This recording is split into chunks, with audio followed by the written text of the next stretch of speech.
Slide transition. Transition determines how your presentation moves from one slide to the next. PowerPoint provides several transition effects. You can add transition by following these steps. Step 1. Choose a slide on which you want to apply the transition effect. Step 2. Click on the Transitions tab of the ribbon to access the slide transition options. The most commonly used slide transitions are shown as icons on the ribbon. You can also click on More button to see the complete list of transitions available.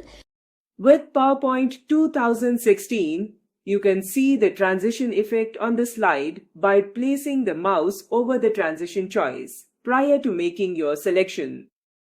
There are several options that you can choose to add to your PowerPoint 2016 slides to enhance your presentation. Sound and its durations. Whether to apply to this slide only or apply to all slides. Moving to next slide on mouse click or automatically after a set number of seconds. There is also an option to loop until next sound, which you can apply to the slide transition. This option will repeat the selected sound till there is no new sound introduced in the presentation.